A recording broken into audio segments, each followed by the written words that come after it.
2019 nang maramdaman natin ang bagsik ng COVID-19 sa Pilipinas at buong mundo.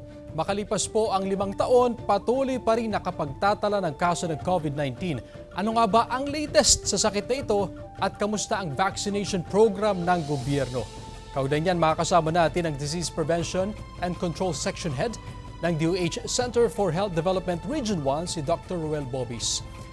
Doc Bobis, magandang hapon po sa inyo. At gaya nung nasabi ko, nakakapagtala pa rin tayo ng COVID-19 cases at mayroong bagong variant. Ano po ba ito at ano ang kaibahan niya dun sa mga naunang variant ng COVID?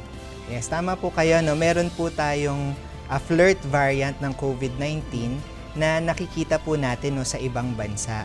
So ito pong flirt variant ng COVID-19 ay meron pong high transmissibility. Ibig sabihin, madali po no, ang pagkalat from tao to tao. Ngunit ang magandang balita, itong flirt variant no, ay nakakapagdulot ng mild na klase po no, ng COVID-19. Anong ibig sabihin ng mild?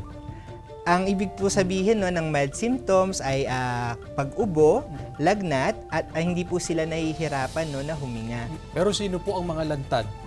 Ika nga prone sa flirt variant na ito. Yan, parehas pa rin po ang ating mga vulnerable population, yung mga nakakatanda, yung ating mga senior citizen, maging yung ating mga kababayan na may comorbidities o meron ng sakit. So sila po no, yung high risk na magkaroon po ng komplikasyon dahil po dito sa flirt variant. Sa flirt variant, meron na po bang naitala sa Pilipinas? At syempre, balikan natin yung commonly known as COVID-19 variant. Ano na po ang update sa ating statistics ngayon? Yes.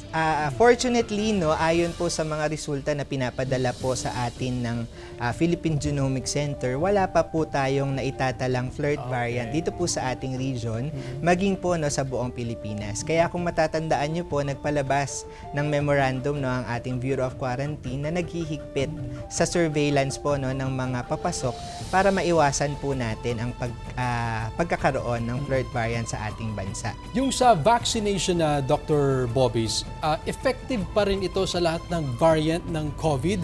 And then, so far, kamusta po yung pag-reception dito ng publiko?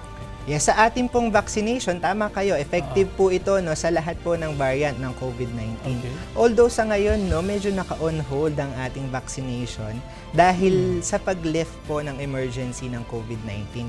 Dadating po ba ulit sa point na kailangan tayo mag-mask ulit, Dr. Bobis, or meron pong specific, for example, yung mga vulnerables, ay kailangan ba sila mag-mask ulit? Ano po ba ang guidance dito ng DOH? Yan, sa ngayon, hindi po natin nakikita no, na ibabalik natin yung mandatory masking. Okay. Pero ang rekomendasyon po ng Department of Health ay magsuot po ng mask yung ating mga vulnerable population.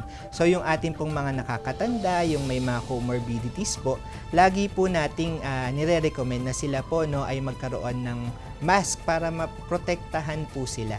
Alright, maraming salamat si Dr. Ruel Bobis mula sa Center for Health Development ng Region 1 ng DOH. Maraming salamat po.